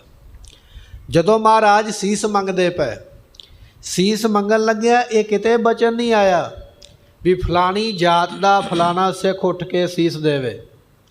ਸੀਸ ਮੰਗਣ ਲੱਗਿਆ ਇਹ ਬਚਨ ਨਹੀਂ ਆਇਆ ਵੀ ਕੋਈ ਇਸਤਰੀ ਸੀਸ ਦੇਵੇ ਜਾਂ ਕੋਈ ਮਰਦ ਸੀਸ ਦੇਵੇ। ਨਹੀਂ, ਕੇਵਲ ਇਹ ਬਚਨ ਆ ਰਿਹਾ ਸਾਨੂੰ ਇੱਕ ਸਿੱਖ ਦੇ ਸਿਰ ਦੀ ਲੋੜ ਹੈ। ਤੇ ਉਹ ਜਦੋਂ ਸੀਸ ਮੰਗੇ ਜਾ ਰਹੇ ਨੇ, ਵਾਰੀ-ਵਾਰੀ ਸਿੱਖ ਉੱਠ ਕੇ ਖੜੇ ਹੁੰਦੇ।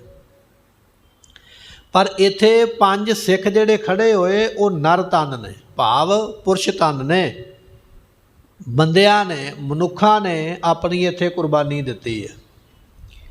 5 ਸੀਸ ਲੈਣ ਵੇਲੇ ਬੀਬੀਆਂ ਵਿੱਚੋਂ ਕਿਸੇ ਬੀਬੀ ਨੇ ਆਪਣਾ ਸੀਸ ਭੇਟ ਨਹੀਂ ਕੀਤਾ। ਮਹਾਰਾਜ ਦੇ ਵੱਲੋਂ ਕੋਈ ਸ਼ਰਤ ਨਹੀਂ ਰੱਖੀ ਹੋਈ ਵੀ ਆਹ ਦੇ ਸਕਦਾ ਜਾਂ ਆਹ ਨਹੀਂ ਦੇ ਸਕਦਾ। ਇਹ ਤੇ ਮਰਜ਼ੀ ਹੈ ਉਹਨਾਂ ਦੀ, ਇਹ ਤੇ ਕਲਾ ਹੈ ਉਹਨਾਂ ਨੇ ਕਿਵੇਂ ਵਰਤਾਉਣੀ ਹੈ। 5 ਸੀਸ 5 ਸਿੰਘਾਂ ਨੇ, ਜਾਂ ਜਿਨ੍ਹਾਂ ਨੇ ਸੀਸ ਦਿੱਤੇ ਉਹ 5 ਸਿੰਘ ਬਣੇ ਸੀਸ ਦੇ ਕੇ, 5 ਪਿਆਰੇ ਬਣ ਗਏ। ਪਰ ਉੱਥੇ ਇਹ ਕੋਈ ਨਹੀਂ ਹੈ ਗੱਲ ਵੀ ਇਹ ਸਿਰ ਆਪਣਾ ਬੰਦਾ ਦੇ ਸਕਦਾ ਜਾਂ ਬੀਬੀ, ਜਿਹੜਾ ਮਰਜ਼ੀ ਉੱਠ ਕੇ ਆਪਣਾ ਸੀਸ ਕੁਰਬਾਨ ਕਰ ਸਕਦਾ। ਪਰ 5 ਸਿੱਖਾਂ ਨੇ, 5 ਮਰਦਾਂ ਨੇ ਆਪਣੇ ਸਰੀਰ ਦਿੱਤੇ ਤੇ ਉਸ ਵੇਲੇ ਅੰਮ੍ਰਿਤ ਦੀ ਦਾਤ ਦੇ ਕੇ 5 ਪਿਆਰੇ ਬਣਾਇਆ। ਅੱਜ ਵੀ ਜਦੋਂ ਕਿਤੇ ਅੰਮ੍ਰਿਤ ਸੰਚਾਰ ਹੁੰਦਾ ਹੈ, ਉੱਥੇ 5 ਪਿਆਰੇ ਅੰਮ੍ਰਿਤ ਸੰਚਾਰ ਕਰਦੇ ਨੇ। ਜਦੋਂ ਮਹਾਰਾਜ ਦੀ ਪਾਲਕੀ ਜਾਂਦੀ ਹੈ, ਨਗਰ ਕੀਰਤਨ ਚੱਲਦਾ ਹੈ, ਉਦੋਂ ਵੀ 5 ਪਿਆਰੇ ਸਹਿਬਾਨ ਮਹਾਰਾਜ ਜੀਆਂ ਦੇ ਅੱਗੇ ਚੱਲਦੇ। ਸੋ ਉਹਨਾਂ 5 ਪਿਆਰਿਆਂ ਵਿੱਚ ਬੀਬੀਆਂ ਦੀ ਹਾਜ਼ਰੀ ਨਹੀਂ ਲੱਗਦੀ, ਬੀਬੀਆਂ 5 ਪਿਆਰਿਆਂ ਵਿੱਚ ਨਹੀਂ ਲੱਗਦੀਆਂ। ਇਹਦਾ ਮਤਲਬ ਇਹ ਨਹੀਂ ਹੈ ਕਿ ਮਹਾਰਾਜ ਨਫ਼ਰਤ ਕਰਦੇ ਨੇ ਜਾਂ ਮਾੜਾ ਕਹਿੰਦੇ ਨੇ। ਮਹਾਰਾਜ ਤੇ ਕਹਿਣ ਲੱਗੇ ਸੋ ਕਿਉ ਮੰਦਾ ਆਖੀਐ ਜਿਤ ਜੰਮੈ ਰਾਜਾਨ। ਇਹ ਬਚਨ ਨੇ ਗੁਰੂ ਨਾਨਕ ਦੇਵ ਪਾਤਸ਼ਾਹ ਦੇ ਕਰਦੇ। ਪਰ ਗੁਰਮੁਖੋ ਬਚਨ ਇਹ ਹੈ ਵੀ ਜਦੋਂ ਸੀਸ ਭੇਟ ਕੀਤੇ ਉਹ 5 ਸਿੱਖਾਂ ਨੇ ਕੀਤੇ ਸਨ ਤੇ ਜਿਨ੍ਹਾਂ ਪੰਜਾਂ ਸਿੱਖਾਂ ਨੇ ਸੀਸ ਭੇਟ ਕੀਤੇ ਉਹਨਾਂ ਪੰਜਾਂ ਨੂੰ ਮਾਣ ਮਿਲਿਆ, ਉਹਨਾਂ ਦੇ ਨਾਮ ਪੰਜਾਂ ਪਿਆਰਿਆਂ ਵਿੱਚ ਆਏ। ਉਹੀ ਅੱਜ ਪੰਜ ਪਿਆਰੇ ਸਾਡਾ ਮਾਰਗ ਦਰਸ਼ਨ ਕਰਦੇ ਨੇ, ਅੰਮ੍ਰਿਤ ਦੀ ਦਾਤ ਗੁਰੂ ਸਾਹਿਬ ਦੀ ਪਾਲਕੀ ਦੇ ਅੱਗੇ ਚੱਲਦੇ ਨੇ। ਇੱਥੇ ਕਿਸੇ ਨਾਲ ਵਿਤਕਰਾ ਨਹੀਂ ਹੈ, ਕਿਸੇ ਨੂੰ ਨੀਵਾ ਨਹੀਂ ਵਿਖਾਇਆ ਗਿਆ। ਸੋ ਉੱਥੇ ਬੀਬੀਆਂ ਨੇ ਸੀਸ ਆਪਣੇ ਨਹੀਂ ਦਿੱਤੇ, ਇਸ ਕਰਕੇ ਉਹਨਾਂ ਨੂੰ ਪੰਜਾਂ ਪਿਆਰਿਆਂ ਦੀ ਸੇਵਾ ਵਿੱਚ ਸੇਵਾ ਨਹੀਂ ਮਿਲਦੀ ਹੈ।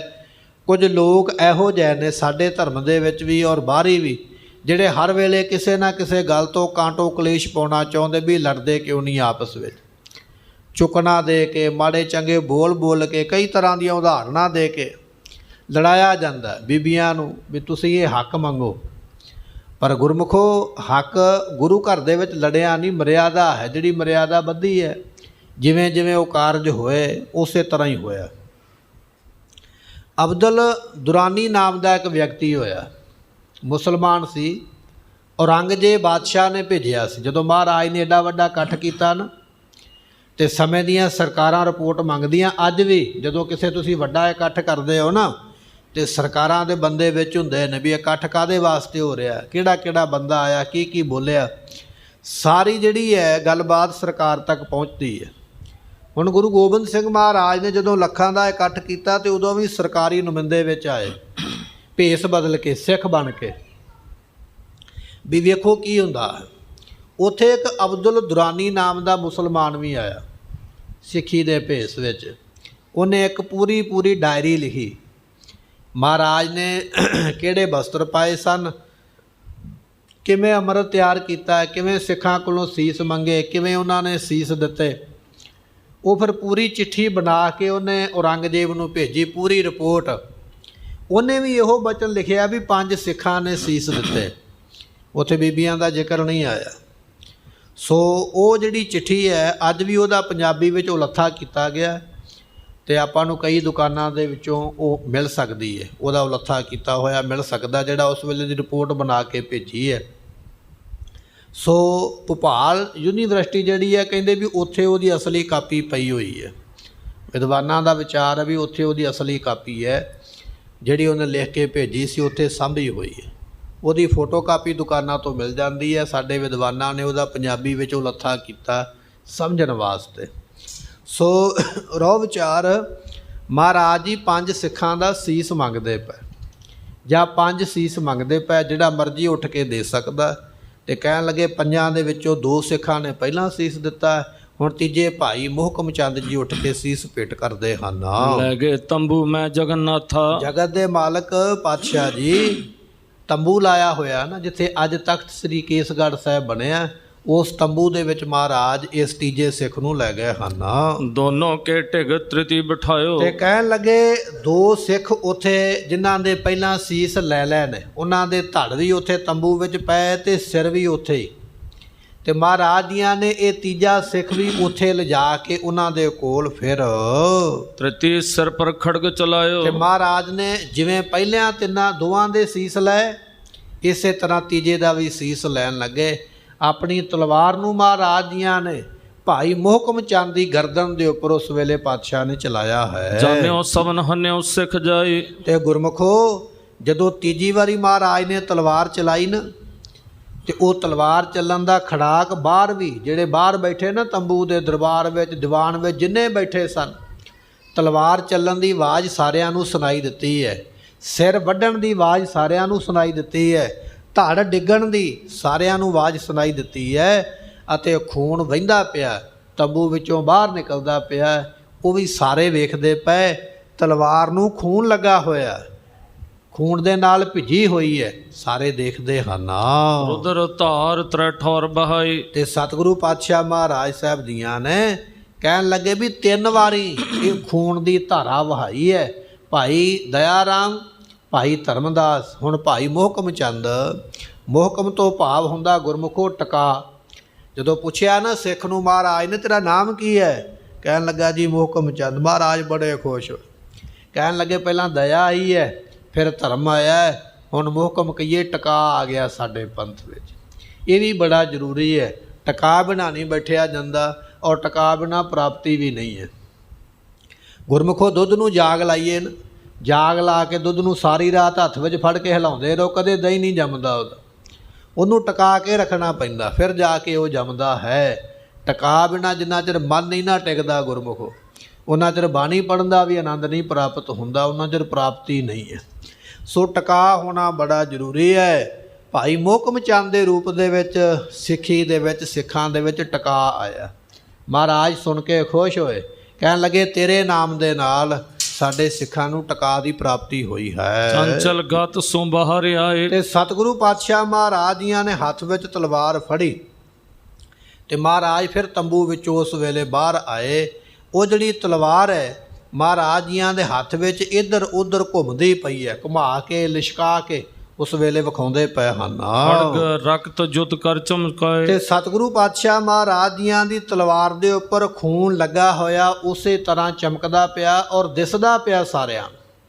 ਉਹ ਖੂਨ ਸਾਰਿਆਂ ਨੂੰ ਦਿਖਾਈ ਦੇ ਰਿਹਾ ਕਿ ਇਹ ਤਾਜ਼ਾ ਖੂਨ ਲੱਗਾ। ਪਹਿਲਾ ਖੂਨ ਸੁੱਕ ਕੇ ਜਾਂ ਨੁੱਚੜ ਕੇ ਤਲਵਾਰ ਨਾਲ ਉਹ ਲੈ ਗਿਆ, ਹੁਣ ਤੀਜੀ ਥਾਂ ਤੇ ਦੁਬਾਰਾ ਫਿਰ ਕਤਲ ਹੋਇਆ, ਫਿਰ ਸੀਸ ਵੱਢਿਆ ਗਿਆ, ਉਹ ਤਾਜ਼ਾ ਖੂਨ ਲੱਗਿਆ ਹੋਇਆ ਤੇਗ ਦੇ ਉੱਪਰ ਫਿਰ ਦਿਖਾਈ ਦਿੰਦਾ। ਇਹ ਮਹਾਰਾਜ ਜੀ ਆਪ ਕੌਤਕ ਕਰਦੇ ਪਏ। ਗੁਰਮੁਖੋ ਹੋਲੇ ਮੁਹੱਲੇ ਦੇ ਦਿਨ ਚੱਲਦੇ ਪਏ ਨਾ, ਆਪਾਂ ਨੂੰ ਇਹ ਤਿਉਹਾਰ ਪ੍ਰਾਪਤ ਹੋ ਰਿਹਾ। ਇਹ ਵੀ ਸਤਿਗੁਰਾਂ ਨੇ ਵੀਰ ਰਸੀ ਸਾਨੂੰ ਇੱਕ ਜਿਹੜਾ ਹੈ ਉਹ ਤਿਉਹਾਰ ਬਖਸ਼ਿਸ਼ ਕੀਤਾ ਹੈ। ਸੋ ਗੁਰਮੁਖੋ ਹੋਲਾ ਨਾਮ ਹੈ ਹਮਲਾ ਕਰਨ ਦਾ। ਮਹਾਰਾਜ ਕੀ ਕਰਦੇ ਸਨ, ਜਿਵੇਂ ਅੱਜ ਕੱਲ੍ਹ ਲੋਕ ਔਰ ਉਹਨਾਂ ਸਮਿਆਂ ਵਿੱਚ ਲੋਕ ਹੋਲੀਆਂ ਮਨਾਇਆ ਕਰਦੇ, ਇੱਕ ਦੂਜੇ ਦੇ ਉੱਪਰ ਰੰਗ ਦੀਆਂ ਮੁੱਠਾਂ ਭਰ ਭਰ ਕੇ ਸੁੱਟਣੀਆਂ, ਪਾਣੀ ਦੀਆਂ ਪਿਚਕਾਰੀਆਂ ਮਾਰਨੀਆਂ। ਸਤਿਗੁਰੂ ਪਾਤਸ਼ਾਹ ਮਹਾਰਾਜ ਜੀਆਂ ਨੇ ਇਸ ਤਿਉਹਾਰ ਨੂੰ ਵੀਰ ਰਸ ਵਿੱਚ ਬਦਲਣ ਵਾਸਤੇ ਔਰ ਖਾਲਸੇ ਨੂੰ ਇੱਕ ਨਵੀਂ ਦਿਸ਼ਾ ਦੇਣ ਵਾਸਤੇ ਔਰ ਖਾਲਸੇ ਨੂੰ ਯੁੱਧ ਨੀਤੀਆਂ ਸੁਣਾਉਣ ਵਾਸਤੇ ਇੱਕ ਨਵਾਂ ਮਹਾਰਾਜ ਨੇ ਕਾਰਿਕ੍ਰਮ ਪ੍ਰਾਰੰਭ ਕੀਤਾ। ਮਹਾਰਾਜ ਕੀ ਕਰਦੇ, ਦੋ ਟੋਲੇ ਬਣਾ ਲੈਂਦੇ, ਅੱਧੇ ਸਿੱਖ ਇੱਕ ਪਾਸੇ, ਅੱਧੇ ਸਿੱਖ ਇੱਕ ਪਾਸੇ। ਆਪ ਮਹਾਰਾਜ ਉਸ ਜੰਗ ਦੇ ਮੈਦਾਨ ਦੇ ਵਿੱਚ ਆ ਜਾਂਦੇ। ਦੋਨਾਂ ਪਾਸਿਆਂ ਤੋਂ ਸਿੱਖਾਂ ਨੂੰ ਇੱਕ ਦੂਜੇ ਦੇ ਉੱਪਰ ਹਮਲਾ ਕਰਨ ਵਾਸਤੇ ਕਹਿੰਦੇ, ਕਿਵੇਂ ਵਾਰ ਕਰਨਾ, ਕਿਵੇਂ ਬਚਾਅ ਕਰਨਾ, ਕਿਵੇਂ ਭੱਜਣਾ ਹੈ, ਕਿਵੇਂ ਦੁਸ਼ਮਣ ਦੇ ਉੱਪਰ ਪੈਣਾ, ਕਿਵੇਂ ਘੋੜੇ ਦੀ ਸਵਾਰੀ ਕਰਨੀ, ਕਿਵੇਂ ਤਲਵਾਰ ਚਲਾਉਣੀ, ਕਿਵੇਂ ਤੀਰ ਚਲਾਉਣਾ। ਇਹ ਸਾਰਾ ਕੁਝ ਮਹਾਰਾਜ ਦੱਸਦੇ। ਇਹ ਜੰਗੀ ਮਸ਼ਕਾਂ ਹੁੰਦੀਆਂ ਮਹਾਰਾਜ ਦੇ ਸਾਹਮਣੇ। ਤੇ ਗੁਰਮੁਖੋ ਹੋਲਾ ਨਾਮ ਹੈ ਸੋ ਹਮਲਾ ਕਰਨ ਦਾ। ਤੇ ਮਹੱਲਾ ਕਿਹਾ ਜਾਂਦਾ ਜਿਸ ਜਗ੍ਹਾ ਦੇ ਉੱਪਰ ਹਮਲਾ ਕਰਨਾ ਹੈ। ਹੋਲਾ ਮਹੱਲਾ ਸ਼ਬਦ ਆਪਾਂ ਸਰਵਣ ਕਰਦੇ ਨਾ, ਵੀ ਜਿੱਥੇ ਮਹਾਰਾਜ ਦੀਆਂ ਫੌਜਾਂ ਚੜ੍ਹ ਕੇ ਹਮਲਾ ਕਰਦੀਆਂ ਉਸ ਜਗ੍ਹਾ ਨੂੰ ਮਹੱਲਾ ਆਖਿਆ ਜਾਂਦਾ। ਸੋ ਇਸ ਤਰੀਕੇ ਨਾਲ ਮਹਾਰਾਜ ਦੋ ਟੁਕੜੀਆਂ ਬਣਾ ਲੈਂਦੇ ਔਰ ਉੱਥੇ ਫਿਰ ਮਹੱਲਾ ਮਹਾਰਾਜ ਖੜਾਉਂਦੇ, ਜੰਗ ਦੀ ਜਗ੍ਹਾ ਚੁਣ ਕੇ, ਤੇ ਸਿੱਖਾਂ ਨੂੰ ਆਖਦੇ ਵੀ ਇੱਕ ਦੂਜੇ ਨਾਲ ਸ਼ਸਤਰ ਸਾਂਝੇ ਕਰੋ, ਜੰਗ ਕਰੋ। ਔਰ ਉਸ ਜੰਗ ਨੂੰ ਮਹਾਰਾਜ ਵੇਖਦੇ। ਫਿਰ ਜਿਹੜਾ ਸਿੱਖ ਵਧੀਆ ਜੰਗ ਕਰਕੇ ਵਿਖਾਉਂਦਾ, ਵਧੀਆ ਵਾਰ ਕਰਦਾ, ਵਧੀਆ ਤਲਵਾਰ ਚਲਾਉਂਦਾ, ਘੋੜ ਸਵਾਰੀ ਵਧੀਆ ਕਰਕੇ ਵਿਖਾਉਂਦਾ ਜਾਂ ਕੋਈ ਤੀਰ ਨਿਸ਼ਾਨੇ 'ਤੇ ਲਾ ਕੇ ਵਿਖਾਉਂਦਾ, ਮਹਾਰਾਜ ਫਿਰ ਬੜੇ ਖੁਸ਼ ਹੁੰਦੇ। ਖੁਸ਼ ਹੋ ਕੇ ਫਿਰ ਸਾਰੀ ਸੰਗਤ ਨੂੰ ਮਹਾਰਾਜ ਦਰਬਾਰ ਦੇ ਵਿੱਚ ਬੁਲਾਉਂਦੇ। ਦਰਬਾਰ ਦੇ ਵਿੱਚ ਬੁਲਾ ਕੇ ਮਹਾਰਾਜ ਸਾਹਿਬ ਜੀ ਜਦੋਂ ਦੀਵਾਨ ਸਜਦਾ ਨਾ, ਉਸ ਵੇਲੇ ਢਾਡੀ ਸਿੰਘਾਂ ਦੇ ਕੋਲੋਂ ਵੀਰ ਰਸੀ ਵਾਰਾਂ ਸੁਣਦੇ ਮਹਾਰਾਜ। ਤੇ ਫਿਰ ਉਹਨਾਂ ਸਿੱਖਾਂ ਨੂੰ ਉਠਾਇਆ ਜਾਂਦਾ ਦਰਬਾਰ ਵਿੱਚੋਂ, ਫਲਾਣੇ ਸਿੱਖ ਨੇ ਅੱਜ ਬੜਾ ਵਧੀਆ ਜੰਗ ਕਰਕੇ ਵਿਖਾਇਆ, ਉਹਨੂੰ ਗੁਰੂ ਘਰ ਦੇ ਵੱਲੋਂ ਫਿਰ ਸਿਰੋਂ ਪਾਉ ਦਿੱਤਾ ਜਾਂਦਾ। ਨਾਲ ਮਹਾਰਾਜ ਜੀ ਇਨਾਮ ਵੀ ਦਿੰਦੇ ਕਿ ਇਹਨਾਂ ਦਾ ਉਤਸ਼ਾਹ ਵਧੇ, ਇਹਨਾਂ ਦਾ ਹੌਸਲਾ ਵਧੇ, ਵੀ ਜੇ ਮੈਂ ਕੱਲ੍ਹ ਨੂੰ ਚੰਗਾ ਖੇਡਾਂਗਾ ਤੇ ਮਹਾਰਾਜ ਮੈਨੂੰ ਵੀ ਇਨਾਮ ਦੇਣਗੇ। ਉਹ ਮਹਾਰਾਜ ਜੀਆਂ ਨੇ ਉਸ ਵੇਲੇ ਕਹਿਣ ਲੱਗੇ ਵੀ ਇੱਕ ਦਿਨ ਜਾਂ 2 ਦਿਨ ਰੱਖ ਦਿੱਤੇ, ਵੀ ਇਹ ਤੁਸੀਂ ਸਾਰਾ ਸਾਲ ਮਿਹਨਤ ਕਰਨੀ ਹੈ ਹਥਿਆਰਾਂ ਦੇ ਨਾਲ, ਤੀਰ ਤਲਵਾਰ ਕਿਵੇਂ ਚਲਾਉਣੇ, ਘੋੜਿਆਂ ਦੀ ਸਵਾਰੀ ਕਿਵੇਂ ਕਰਨੀ ਹੈ। ਸਾਰਾ ਸਾਲ ਮਿਹਨਤ ਕਰਨ ਤੋਂ ਪਹਿਲਾਂ ਬਾਅਦ ਵਿੱਚ ਫਿਰ ਅਸੀਂ ਇੱਥੇ ਬੈਠ ਕੇ ਵੇਖਾਂਗੇ ਤੁਹਾਡਾ ਆਪਸ ਵਿੱਚ ਜੰਗ ਹੁੰਦਾ, ਫਿਰ ਤੁਸੀਂ ਜੰਗ ਕਰਨਾ ਔਰ ਜਿਹੜਾ ਜੰਗ ਵਧੀਆ ਕਰੇਗਾ ਉਹਨੂੰ ਫਿਰ ਅਸੀਂ ਇਨਾਮ ਦੇਵਾਂਗੇ। ਇਸ ਤਰ੍ਹਾਂ ਮਹਾਰਾਜ ਸਾਹਿਬ ਜੀ ਇਨਾਮ ਦਿੰਦੇ, ਉਹਨਾਂ ਦਾ ਹੌਸਲਾ ਵਧਾਉਂਦੇ। ਉਸ ਤਿਉਹਾਰ ਨੂੰ ਜਾਂ ਮੇਲੇ ਨੂੰ ਮਹਾਰਾਜ ਜੀਆਂ ਨੇ ਜੋੜ ਮੇਲਾ ਹੋਲਾ ਮਹੱਲਾ ਦਾ ਨਾਮ ਦਿੱਤਾ। ਅੱਜ ਵੀ ਸੰਗਤਾਂ ਅਨੰਦਪੁਰ ਸਾਹਿਬ ਦੀ ਧਰਤੀ 'ਤੇ ਗੁਰੂ ਕੇ ਨਿਹੰਗ ਸਿੰਘ ਬਾਣਿਆਂ ਦੇ ਸਹਿ ਧੋ ਕੇ, ਸ਼ਸਤਰਾਂ ਦੇ ਸਹਿਜ ਧੋ ਕੇ, ਘੋੜਿਆਂ ਦੇ ਉੱਪਰ ਬੈਠ ਕੇ ਕਿੱਲਾ ਪੱਟਦੇ ਨੇ, ਜੰਗ ਕਰਕੇ ਗੱਤਕਾ ਖੇਡ ਕੇ ਵਿਖਾਉਂਦੇ। ਸੋ ਉਹ ਅੱਜ ਦਾ ਇਹ ਇਤਿਹਾਸਕ ਦਿਨ ਮਹਾਰਾਜ ਜੀਆਂ ਨੇ ਬਖਸ਼ਿਸ਼ ਕੀਤਾ। ਵਿਦਵਾਨ ਕਹਿੰਦੇ ਵੀ 1701 ਦੇ ਵਿੱਚ ਇਹ ਹੋਲਾ ਮਹੱਲਾ ਮਹਾਰਾਜ ਨੇ ਇਹ ਖੜਵਾਇਆ ਸੀ ਪਹਿਲਾ। ਸੋ ਉਦੋਂ ਤੋਂ ਇਹਦੀ ਪ੍ਰਾਰੰਭਤਾ ਹੋਈ ਹੈ ਅਤੇ ਉਸ ਤੋਂ ਬਾਅਦ ਵਿੱਚ ਇਸੇ ਤਰ੍ਹਾਂ 500 ਸਾਲ ਦੇ ਲਾਗੇ ਭੰਨੇ ਇਹ ਸਮਾਂ ਹੋ ਗਿਆ। ਇਹ ਲਗਾਤਾਰ ਸੰਗਤਾਂ ਇਸ ਤਿਉਹਾਰ ਨੂੰ ਮਨਾਉਂਦੀਆਂ ਆ ਰਹੀਆਂ, ਅੱਗੇ ਲਗਾਤਾਰ ਮਨਾਉਂਦੀਆਂ ਰਹਿਣਗੀਆਂ। ਆਪ ਸੰਗਤਾਂ ਨੂੰ ਹੋਲੇ ਮਹੱਲੇ ਦੀ ਲੱਖ ਲੱਖ ਵਧਾਈ ਹੋਵੇ, ਮਹਾਰਾਜ ਰਹਿਮਤ ਕਰਨ। ਬੇਨਤੀ ਹੈ ਆਪ ਸੰਗਤਾਂ ਵਾਸਤੇ, ਖੀਰ ਦੇ ਲੰਗਰ ਲਾਏ ਗਏ ਨੇ, ਆਪ ਸਾਰੀਆਂ ਸੰਗਤਾਂ ਨੇ ਛਕ ਕੇ ਜਾਣ ਦੀ ਕਿਰਪਾਲਤਾ ਕਰਨੀ। ਨਾਲ ਬੇਨਤੀ ਹੈ ਕਿ ਗੁਰੂ ਘਰ ਦੇ ਵੱਲੋਂ ਸੋ ਲੰਗਰਾਂ ਵਾਸਤੇ ਜੋ ਜਗ੍ਹਾ ਹੈ ਉਹ ਖਰੀਦੀ ਹੈ, ਪਲਾਟ ਖਰੀਦਿਆ ਹੋਇਆ। ਸੋ ਆਪ ਸੰਗਤਾਂ ਜਿੰਨੀ ਵੀ ਮਾਇਆ ਭੇਟ ਕਰ ਸਕਦੇ ਹੋ, ਵੱਧ ਤੋਂ ਵੱਧ ਮਾਇਆ ਭੇਟ ਕਰਕੇ ਗੁਰੂ ਘਰ ਦੀਆਂ ਖੁਸ਼ੀਆਂ ਪ੍ਰਾਪਤ ਕਰੋ। ਇਹ ਬੇਨਤੀਆਂ ਪ੍ਰਵਾਨ ਕਰਨੀਆਂ। ਨਾਲ ਬੇਨਤੀ ਹੈ ਕਿ ਕੱਲ੍ਹ ਤੋਂ ਸ਼ਾਮ ਦਾ ਸਮਾਂ ਬਦਲਿਆ ਹੈ। ਸੋ ਪਹਿਲਾਂ ਰਹਿਰਾਸ ਸਾਹਿਬ ਜੀ ਦੇ ਪਾਠ 5:30 ਵਜੇ ਸ਼ੁਰੂ ਹੁੰਦੇ ਸਨ, ਹੁਣ 5:45 ਵਜੇ ਸ਼ੁਰੂ ਹੋਇਆ ਕਰਨਗੇ। ਔਰ ਕਥਾ ਦਾ ਜਿਹੜਾ ਸਮਾਂ ਹੈ, ਪਹਿਲਾਂ 6:45 ਵਜੇ ਆਪਾਂ ਸ਼ੁਰੂ ਕਰਦੇ ਸਾਂ, ਹੁਣ 7 ਵਜੇ ਕਥਾ